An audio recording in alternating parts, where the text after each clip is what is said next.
大家好，LQ99从高潮到冷却这个过程中韩国媒体呢一直是持一个比较旁观的态度没有特别的高调。究其原因是因为在早年的韩国黄玉熙教授造假事件中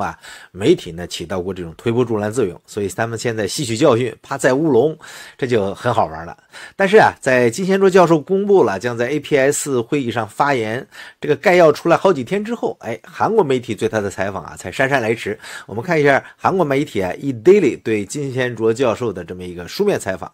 这个说呢，说今年炒得沸沸扬扬的室温常压超导体候选物质 LK99 的核心研究团队成员之一，韩国威廉玛丽大学的金贤卓教授，在12月28号接受本报书面采访时表示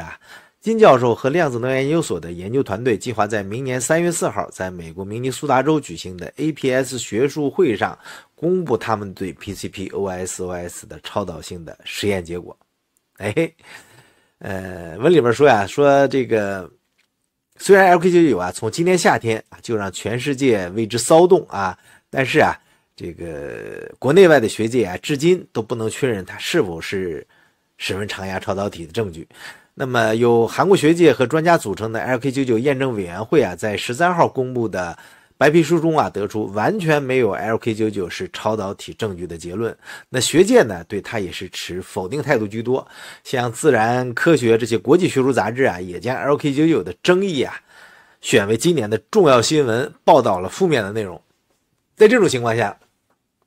研究人员又宣称 LK99 它的变种就 PCP-OS 是吧？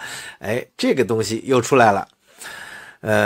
它是室温常压超导体，好像是想扭转这个负面的舆论。那金教授在承认 LK99 不是超导体的同时，解释称这次提出的 PCP-OS 与 LK99 不同可能成为超导体。PCP-OS 是从物质元素的首字母来命名的。那如果 LK99 是 PCP-OO， 那一种在低温下成为绝缘体的物质，那么在其中加入了硫，就制成了 PCP-OS。据称它具有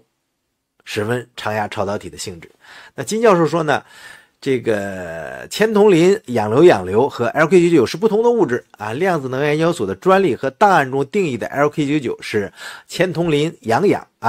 那么不含超导成分，但是铅铜磷氧硫它具有超导性。金贤卓目前是美国物理学会的会员。那么他呢这次发表不是邀请评论文章，而是以研究论文作者发表的身份参加的。他计划在会上公开2段新的空中悬浮视频和2段磁浮视频。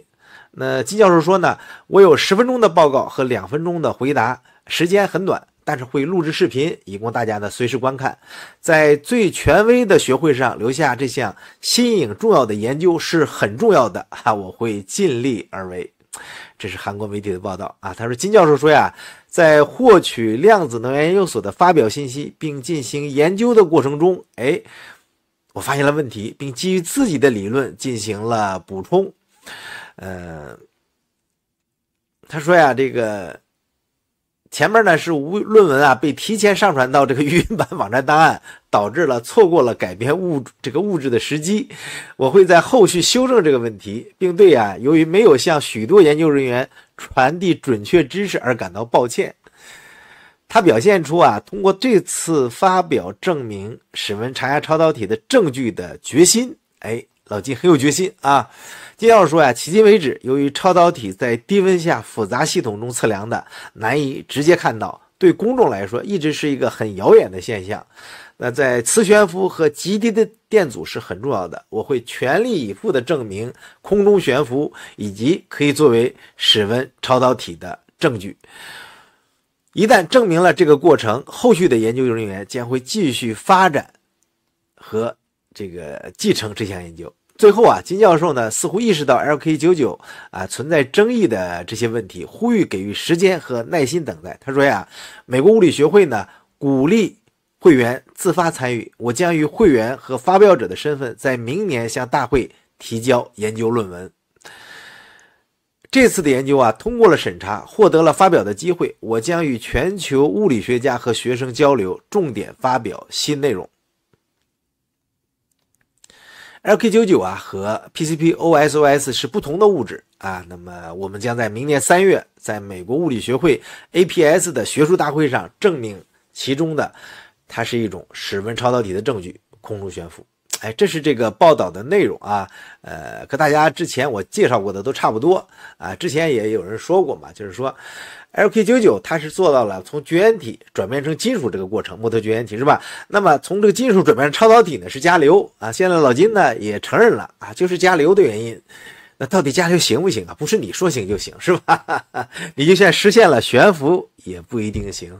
悬浮加零电阻才是啊这个宏观上我们老百姓认可的超导。那好的，关于这个金教授啊这个 APS 消息再给大家介绍到这儿，稍后呢会给大家再介绍一篇特别有意思的论文，再见。